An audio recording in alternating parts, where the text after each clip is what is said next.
మరి ఆయన ఎంతో కష్టపడి చదువుకుని హాస్టల్ నుండి ఆయనలో ఇంకా ఎక్కడో ఉండి చాలా ఇబ్బంది పడుతూ ఆయన చదువులు కొనసాగినటువంటి మరి ఈ ప్రాంతంలో యూడిఎఫ్ను పునాదులు చేసినటువంటి మహానుభావుడు భువనేశ్వరరావు గారు నిక్కచ్చిగా మాట్లాడారు. ఏదైనా తప్పు చేశాము అంటే నిక్కచ్చిగా మాట్లాడతారు. నేను బాధపడతారా లేదా అనేది ఆలోచించకుండానే మరి ఆయన మాట అట్లా ఉంటుంది. మనసు మాత్రం వెళ్ళలాంటిది. మరి ఈ కార్యక్రమంలో మనం కొద్దిగా లేట్ చేసాము. ఎందుకంటే గ్రూప్ వచ్చే పరిస్థితి. जोहार कॉमरेड बोलना सरागा जोहार कॉमरेड बोलना सरागा जोहार कॉमरेड बोलना सरागा बोलना सरागारू मिया सयाలను बोलना सरागारू मिया सयाలను बोलना सरागारू मिया सयाలను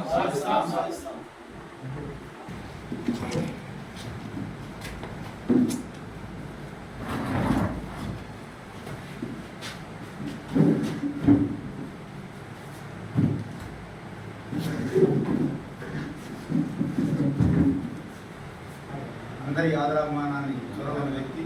ఆయన అందరికీ ఆదర్శప్రాయుడిగా ఉన్నారు.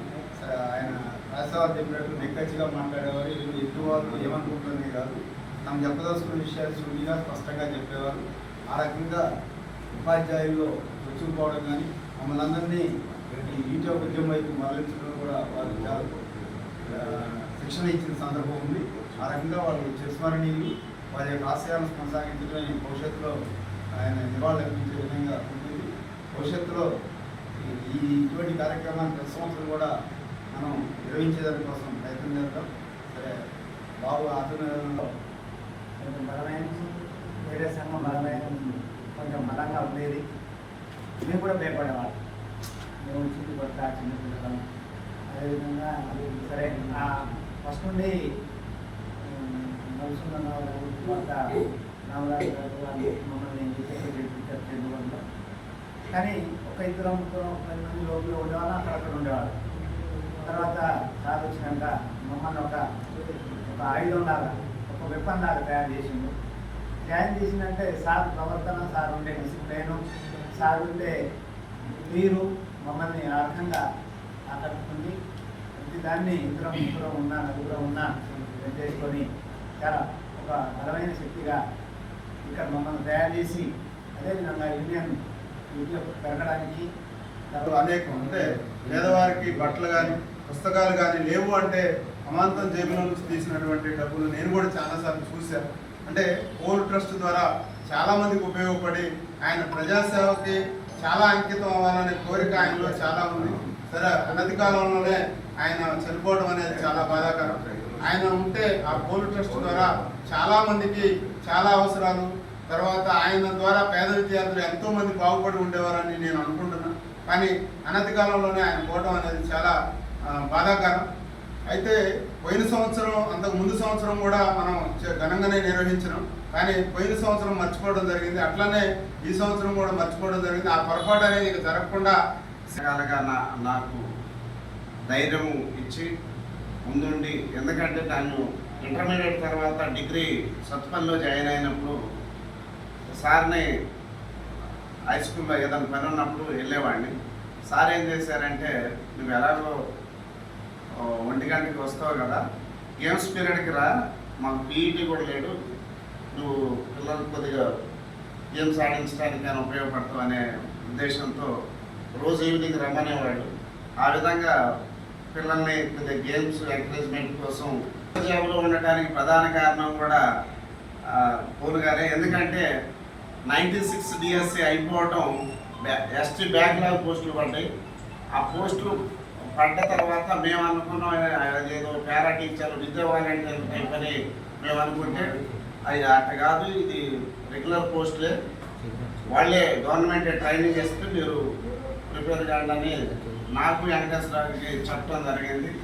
మేము అప్లై చేసేటప్పుడు కూడా ఆయన గారు ఇక్కడ ఖమ్మం జిల్లా అప్పుడు 25 పోస్టులే ఉన్నాయి, కృష్ణా జిల్లాలో 168 పోస్టులు ఉన్నాయి. మనకి నాన్ లోకల్ కోట ఓసీలు కూడా వాళ్ళ బంధువుల పిల్లలు కూడా మా ఊరు స్కూల్లోనే చదివించడం జరిగింది ఆ టైంలో. ఆ విధంగా పూలు గారు స్టడీ అవర్స్ అప్పుడు కూడా నేను వెళ్ళేవాడిని. నైట్ కూడా స్టడీ అవర్స్ నడిపేవాడిని. అప్పుడు కూడా నేను వెళ్ళడం జరిగింది. ఆ విధంగా పూల్ గారు లింగడంలో విశేషమైన కృషి చేశారు. అదేవిధంగా యూనియన్ పరంగా చెప్పాలంటే యూనియన్ అభివృద్ధిలో కూడా వెన్నుదన్నుగా ఉండి అందరినీ ముందుకు తీసుకెళ్ళడంలో సారు చూడటానికి చిన్నగా కనపడ్డా సరే ఆయన బలమైన మర్యాదస్తులు కలిగిన వ్యక్తి, ఎవరిని ఎలా గౌరవించాలి, ఎవరిని ఎక్కడ ఎలా దగ్గర తీసుకోవాలనే మనస్తత్వం కలిగిన వ్యక్తి. అంత మంచి వ్యక్తి మన స్కూల్కి రావటం, మన దగ్గర హెడ్ మాస్టర్గా మాకు పరిచయం అవ్వటం మా దృష్టిని భావిస్తూ సెలవు.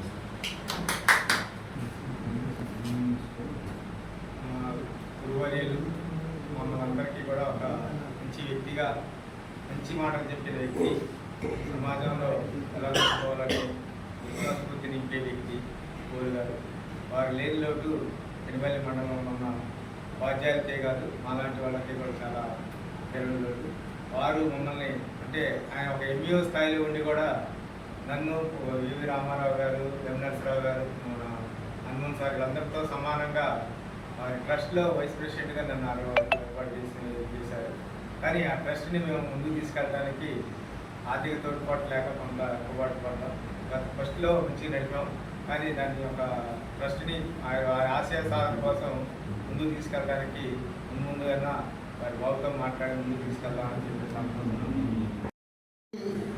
అంటే మనసులో మాట రామారావు గారు, హనుమంతు గారు అసలు అంతా సరిపోయిన రోజు కానీ తర్వాత కానీ వాళ్ళ పిల్లగాడాలని ఉండేవాడు. అదే సందర్భంలో సార్కి కనపడగానే మోటార్ ఉంటే తట్టుకోలేదు. అటువంటి 3 గంటల్లో జయరాజ్ గారి దాంట్లో కానీ ఇంకొక కానీ చూడటం జరిగింది. సార్ ఇప్పుడు విజయాలు ఉంటాయంటే చూస్తున్నారు. చివరి టైంలో సారు పిఎంఐ హై స్కూల్కి స్టేట్లోనూ జిల్లాలోనే నెంబర్ 1 గుర్తింపు వచ్చిన స్థాయి మళ్ళీ ఉండదని నేను ఆ రోజు అనుకోవడం జరిగింది. అండానికి సాక్ష్యం ఏంటంటే సార్ 2 నెలల ముందు నుంచే ప్రిపేర్ అయ్యి వచ్చే టీచర్లు కూడా కూర్చొని మాట్లాడి మళ్ళీ నారాయణ రోజులు కూడా ఉండాల్సిందే, పిల్లల్ని ఎడ్యుకేట్ చేయాల్సింది చెప్పడం, సార్ స్కూల్ నడవడం అనేది వాస్తవంగా మనం ఈరోజు నిర్వహించుకుంటున్నాం. చాలా విచిత్రమైనటువంటి అంశం ఏంటంటే ఇలా నేను యూట్యూబ్లో చూస్తుంటే మహానటి సావిత్రి గురించి బ్రహ్మానందం గారు మాట్లాడుతూ ఆ కార్యక్రమం మనం చేయటం కాదు, ఆమె మనలో లిమిడే మేల్కొల్పి కార్యక్రమం చేయించుకుంది అని చెప్పి చూశాను. అదే పద్ధతిలో ఈరోజు కూడా జూలై 3వ తారీఖు నాడు సార్ది వర్ధంతి కార్యక్రమం ఎవరికి అంత గుర్తు లేదు, కానీ అన్ఎక్స్పెక్టెడ్లీ అసలు పోలన్సరా గారు ఎప్పుడు ఏంటి అని చెప్పి నేను రాజేశ్వర గారు, తిరుమల గారు ఉన్నప్పుడు అనుకుంటున్నాను. రామారావు గారు అనంగంలోనే ఈరోజే అన్నారు, ఇది చరిత్ర క్షమించడానికి కదా, మనం ఎమ్మటే చేద్దామని చెప్పి వితిన్ 5 minutes 10 minutesలోనే ఫోన్ అవకాశం ఉన్న వాళ్ళకి ఫోన్ చేశాం. అందరూ అందుబాటులో ఉన్నటువంటి శ్రేయోభిలాషులు అందరూ వచ్చారు. కానీ భవిష్యత్తులో వర్ధంతి కార్యక్రమం కానీ సార్ది ఖచ్చితంగా ఒక పద్ధతిలో ఆయన్ని స్మరించుకునే ఇదిలో మనం కార్యక్రమం చేయాల్సిందే. ఎందుకోసమంటే పోలన్సరా గారు తన విద్యార్థి దశ నుంచి ఎస్ఎఫ్ఐ ఉద్యమాన్ని నడిపినటువంటి నాయకుడు. అట్లనే పూర్తి స్థాయిలో పార్టీ కోసం తాను చివరి వరకు కూడా ఏనాడు కూడా ఎక్కడ తన డిసిప్లిన్, పార్టీ డిసిప్లిన్లో ఉన్నటువంటి వ్యక్తి. కానీ మధ్యలో కొంతమంది కొన్ని రకాల ఇబ్బందులకు గురి చేసినప్పటికీ కూడా ఆయన నమ్మినటువంటి సిద్ధాంతం ఏదైతే ఉందో మార్క్సిజం లెనినిజం సిద్ధాంతాన్ని ప్రజల్లో ఆవరించే పద్ధతుల్లో తాను ఏ వృత్తిలో ఉన్నా ఉపాధ్యాయ వృత్తిలో ఉండి కూడా పిల్లల్ని చైతన్యం చేసే దానిలో సమూలంగా వాళ్ళకి ఆ విద్యను నేర్పే దానిలో ఆయన ఎప్పుడు ఉన్నాడు. మాలాంటి వాళ్ళందరూ ఆనాడు డైరెక్ట్గా ఆయన దగ్గర చదువుకోకపోయినప్పటికీ కూడా ఆ శిష్యరికం మాత్రం మాకుంది. ఎప్పుడు సైద్ధాంతిక పరమైనటువంటి చర్చలు జరపడం కానీ, బుక్స్ చదవమని చెప్పడం కానీ, లేకపోతే ఎత్తుగడలు పద్ధతులు ఇట్లా ఉండాలనేటువంటి విషయాలు చెప్పడంలో కానీ ఉండేది. అక్షరదీపం కార్యక్రమంలో కానీ, అట్లనే రాజకీయ క్లాసులు చెప్పే విషయంలో కానీ ప్రతిదానిలో కూడా పోలన్సరా గారు ఒక దిట్టగా ఒక శక్తిగా ఉన్నటువంటి మహానుభావుడు పోలన్సరా గారు. ఒకటి ఏంటంటే ఇక్కడ కోనర్సరా గారు పౌలు ట్రస్ట్ ఏర్పాటు చేశారు. పౌలు ట్రస్ట్ ద్వారా అన్ని కార్యక్రమాలు కూడా మధ్యకాలంలో నిర్వహించారు. అట్లనే దానిని కొనసాగించే పద్ధతుల్లో ఆ పౌలు ట్రస్ట్ ద్వారానే మేము అనేది ఏంటంటే పౌలు ట్రస్ట్ ద్వారా ప్రతి నెల ఒక వైద్య సంబంధించినటువంటి కార్యక్రమాన్ని ఇక్కడ కండక్ట్ చేసుకుంటే చాలా ఉపయోగం. అదేంటంటే మనం ఇప్పుడు వైరాలో, ఖమ్మంలో అన్ని చోట్ల కూడా నిర్వహిస్తున్నారు. అందులో రిటైర్డ్ అయినటువంటి ఉపాధ్యాయులు ఉన్నారు, రిటైర్డ్ సెక్షన్ మొత్తం కూడా పూనుకొని చేస్తున్నారు. ఏదో ఒక ట్రస్ట్ పేరు మీద అంటే మనం కూడా అవకాశం ఉంది కాబట్టి బీపీ షుగర్ లేని ఇల్లు లేదు, సెల్ ఫోన్ లేని ఇల్లు ఎట్టయితే లేదో బీపీ లేని ఇల్లు లేదు, షుగర్ లేని ఇల్లు లేదు.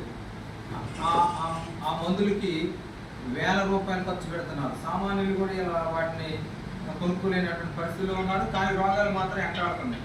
అయితే మనం కూడా ప్రజలకి కొద్దిగా అందుబాటులోకి వచ్చేటువంటి పద్ధతుల్లో చౌకగా అంటే 4 రోజులు సరిపోను బీపీ ట్యాబ్లెట్స్ మనం ట్రస్ట్ ఏర్పాటు చేస్తే మన ఖమ్మంలో ఉన్నటువంటి బీబీకే అట్లనే మన పార్టీ నుంచి సహకరిస్తూ 100 రూపాయలకి నెలకు సరిపోని మెడిసిన్ ఇస్తున్నారు. షుగర్ సంబంధించింది కూడా ఇస్తున్నారు. అటువంటి కార్యక్రమం అంటే షుగర్ టెస్ట్ చేయించడం ఇవన్నీ కూడా ఆ రకమైనటువంటి వైద్య సంబంధించినటువంటిది నెలకు ఒక రోజు మనందరం కండక్ట్ చేసే పద్ధతుల్లో కోనర్సరా గారి పేరు మీద ఆ ట్రస్ట్ పేరు మీదనే నిర్వహిస్తే బాగుంటుందేమో అనేది ఒక ఆలోచన. దాన్ని మీరందరూ సహకరిస్తే ఖచ్చితంగా వచ్చే నెల పై వచ్చే నెల కోనర్సరా గారు ఎట్లా పరిచయం మాది ఒక హోటల్ ఉండేది. ఆయనకి ప్రజాశక్తి పేపరు ఇక్కడ నుంచి పోవాలి, తాళ్ళపేట ఆయన గారు వచ్చిన తర్వాత ఆ పేపర్ పోవడానికి ఇక్కడ నుంచి తాళ్ళపేటకి పోదు కాబట్టి ఎవరైనా వస్తే 3 రోజులకు 4 రోజులకు ఆ పేపర్లు మొత్తం మా ఇంటి దగ్గర ఉంచితే అవి తీసుకుపోయాడు. అంతకుముందేమో పోస్టల్లో వచ్చేది, పోస్టల్లో ఆయన జీవిత సందాదానికి ఉండేవాడు ప్రజాశక్తి. అట్లా కోనర్సరా గారితో మా ఇంటరాక్షన్ స్టార్ట్ అయింది. నేను చిన్నపిల్లలు 10th క్లాస్కి వచ్చిన తర్వాత కొన్ని సూచనలు, తర్వాత ఎస్ఎఫ్ఐగా మేము నడిచేటప్పుడు కల్లూరు కాలేజీలో మేము ఇంటర్మీడియట్ చదువుతున్నట్టు పరిస్థితుల్లో తాళ్ళపేట నుంచి ఒక గని ఎస్ఎఫ్ఐ గనిని పంపించేవాడు. మేము ఒక ప్యానల్ మా సందర్భంలో 88, 89, 91 ఆ ప్రాంతంలో మేము ఇంటర్మీడియట్ ప్యానల్ మొత్తం గెలిచింది. కారణం ఏంటంటే దానికి బీజం ఎక్కడంటే ఇటు నుంచి వచ్చేటువంటి తాళ్ళపేట నుంచి 25-30 మంది వచ్చేటోళ్ళు, పెరుపల్లి నుంచి ఒక 25-20 మంది పోయేటోళ్ళం, అటు చెన్నూరు ఆ ప్రాంతం నుంచి ఒక 25-20 మంది వచ్చారు. అంటే వీళ్ళంతా ఎస్ఎఫ్ఐ కుటుంబాలు అంటే ఎస్ఎఫ్ఐ భావజాలంతో వచ్చేటువంటి పిల్లలు. అక్కడ లోకల్ లేకపోయినా కానీ మనం ఎస్ఎఫ్ఐ ఫ్యాన్లు గెలవడానికి ఉపయోగపడదు. అంత ముందు ఉండేది కాదు అది, కానీ అది ఒక కోనర్సరా గారు తాళ్ళపేటలో ఉండడం వల్ల కూడా మనకి ఆ ఫ్యాన్లు మొత్తం గెలవడానికి ఆనాడు ఉపయోగపడదు.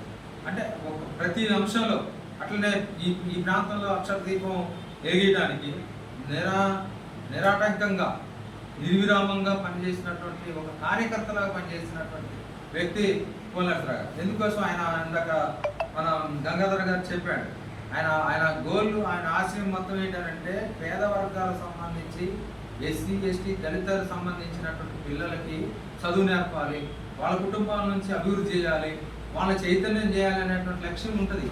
అట్లనే ఈరోజు మనం ఒక కార్యక్రమం వైద్య రంగానికి సంబంధించింది కనుక పెట్టుకుంటే ఇలా చాలా మంది వైద్యం అందకుండా చాలా ఇబ్బంది పడుతున్నటువంటి వాళ్ళు ఎవరైనా కింది వర్గాలకు సంబంధించిన దళితులకు సంబంధించినటువంటి ఎస్సీ పేటల్లో గిరిజన తండాల్లో ఉన్నటువంటి పిల్లలు, కోయి బజార్లో ఉన్నటువంటి వాళ్ళకి వైద్యం అందట్లేదు. అటువంటి దాన్ని మనం ఇక్కడ కనుక వైద్య శిబిరాన్ని ఆయన పేరు మీద కనుక పెట్టుకుంటే ఆయన ఆశయాన్ని మనం పూర్తి స్థాయిలో ఆయన ఆశయాన్ని సాధించడానికి పూనుకోకపోయినా కొంచెం మేరకైనా అరకాయలు 66 ఉంది అన్నట్టు తన ఆశయాన్ని ఒక అడుగు ముందుకు తీసుకుపోయిన పద్ధతుల్లో ఉంటుంది అనేటువంటిది ఆలోచన. దీన్ని మనం మళ్ళీ అవసరమైతే ఒక సమావేశం ఏర్పాటు చేసుకున్నా ప్లాన్ చేసుకుంటే దాన్ని పూనుకోవాలి. మీ యూట్యూబ్ మిత్ర బృందం కానీ అట్లనే రిటైర్డ్ యూనియన్ నుంచి కూడా మన రాజేశ్వర గారు ఉన్నారు. రిటైర్డ్ యూనియన్ కూడా చాలా వాళ్ళు రిటైర్డ్ అయినా కానీ ఇప్పుడు చాలా యాక్టివ్గా ఉన్నటువంటి వాళ్ళు చాలా మంది ఉన్నారు. ఏముంది, ఆ మెడిసిన్ ఇచ్చే రోజు ఆ 10 మంది వచ్చి పనిచేస్తే సరిపోతుంది. ఆ కార్యక్రమం ఒకటి చేయాలని. మరొక అంశం ఏంటంటే ఈ భవనం కొంచెం ఎస్టాబ్లిష్ చేసి పైన కూడా హాలు వేయాలని. ఈరోజు మనం కోనర్సరా గారిని స్మరించుకోవడం కోసం ఆయన ఎప్పుడు వర్ధంతి ఎప్పుడు అనేది మర్చిపోతున్నాం. అదే ఆయన పేరు మీద ఒక రూము లేక హాలు ఏదైనా ఏర్పాటు చేసి ఉంటే ఖచ్చితంగా ఆయన ఫోటో ఉంటుంది, ఆయన డేట్ ఆఫ్ బర్త్ ఉంటుంది, ఆయన వర్ధంతి డేట్ మొత్తం కూడా ఉంటుంది. ఇక్కడ ఉన్నటువంటి కార్యకర్తలకైనా కనీసం అయ్యో పోలనరసరావు గారు మనం గురువు గారు ఎట్లా ఉందని చెప్పి తెలుసుకోవడానికి కూడా పని ఉంటుంది. కాబట్టి ఈ ఎక్స్టెన్షన్లో ఆయన పేరుని కూడా నామస్మరణ చేసే పద్ధతిలో మనం ఏర్పాటు చేస్తే ఉపయోగం ఉంటుంది అనేది నా ఆలోచన. దాన్ని కూడా మన కుటుంబంతో కూడా మాట్లాడడానికి యూట్యూబ్ నుంచి రామారావు గారు కానీ, హనుమంత్ సార్ కానీ, గంగాధర్ గారు కానీ, లేదా ఇప్పుడు ఉన్నటువంటి యూట్యూబ్ మండల కమిటీ కానీ అంతా మాకు సహకరిస్తే ఖచ్చితంగా వచ్చే 5-6 నెలల్లో ఆ కార్యక్రమం కూడా పెట్టుకుందాం అనుకుంటున్నాం. దీన్ని బాగు చేసే పద్ధతి, ఇంకా పైన చేసే పద్ధతి అది కూడా అనుకుంటున్నాం. దానికి కూడా నెక్స్ట్ వర్ధంతి నాటికి ఆ కార్యక్రమాన్ని కూడా ఫుల్ఫిల్ చేసే పద్ధతిలో ఉంటే ఖచ్చితంగా పోలనరసరావు గారి ఆశయాల్ని ముందు తీసుకుపోయే దానిలో ఆయన ఆశయాలను